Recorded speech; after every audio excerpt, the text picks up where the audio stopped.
When we arrived at Nalongoro's Kalule's home in Zone A, Maganjo, Kagoma, along the Gulu Highway, we found her locking up her house. The 65-year-old woman, who counts twins among her children, sets off to a stone quarry. She carries her tools, a wooden brick mold, a hoe, and a small wooden container. She walks with purpose and confidence. We follow her to see where her journey will take us. It did not take long. In less than 7 minutes, we reach the quarry. Immediately, Kalule begins her work for the day by cleaning the soil she's going to use. She fetches water from a nearby well, and then she picks her mold and goes to work. Her experience is clear in the speed and precision with which she shapes the first brick. Before leaving the quarry, she carefully inspects the bricks, ensuring they are covered. Kalule was a copy typist working with the Ministry of Defense during the Obote II regime in the early 1980s. I went there as a copy typist, but with time I was transferred to the canteen. People used to say a good Muganda is a dead one, so I do not deserve a good job. I had worked there for 5 years. However, during the Liberation War, Kalule and her colleagues went into hiding. She lost her husband, Abdul Nserko, who left her with 3 children, including twins. A few months later, she lost one of her twins. When the National Resistance Army captured power, she hoped to be reinstated into her job in the Ministry of Defense. However, that did not happen. In 1990, she remarried and went on to give birth to 7 more children. He didn't cater for his children's needs, so I had to take charge. To make ends meet, Kalule sold tea and pancakes to workers at the stone quarry in Kagoma, where she was living with her family. Eventually, Kalule was inspired by a woman who was already making bricks. She joined the profession and never looked back. Through brickmaking, she educated her children and built a house. Some completed Senior 6 and others went to the university, including the one who is currently in Saudi Arabia. Unfortunately, when it seemed like she would finally rest and enjoy the fruits of her labor, tragedy struck. 5 of her children died mysteriously.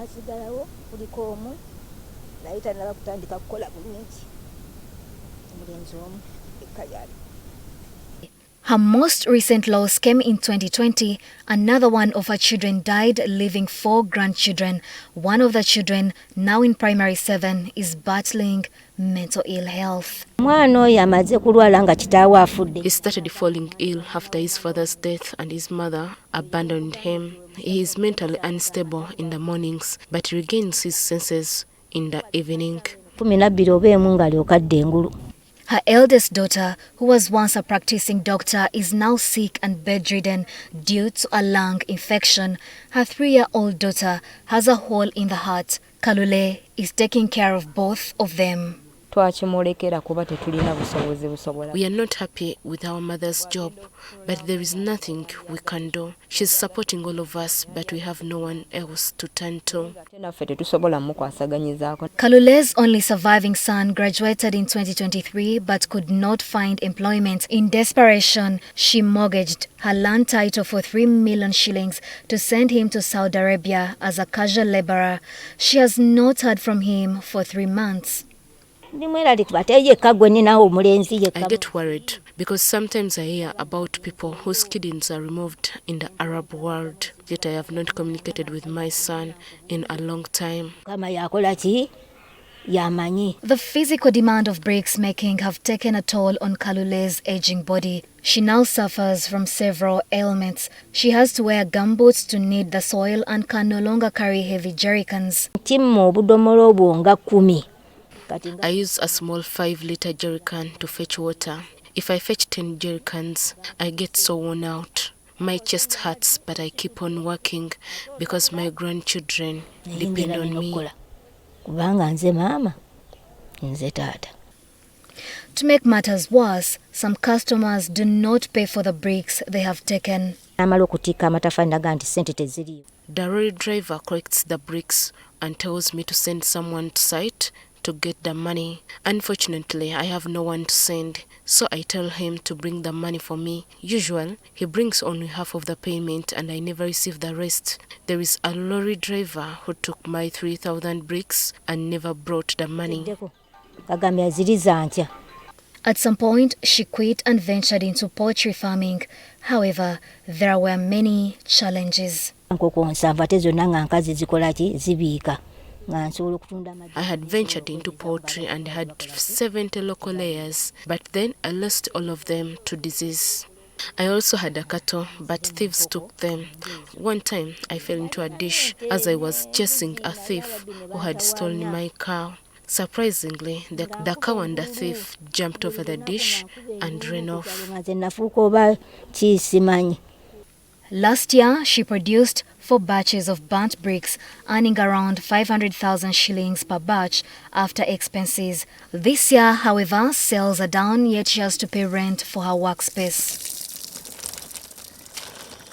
Kalule's deepest fear is not for herself. She worries about how her grandchildren will survive when she is no longer able to work. Wakati ndi nkaaga mu etaano. The situation of my grandchildren makes me cry. I am 65. What will happen to them in the next 5 years? Kati ate wentundiwa P3. After decades working under the sun, Kalule now stands on the edge, on the blink of losing everything. All she needs is a chance to give her grandchildren a future.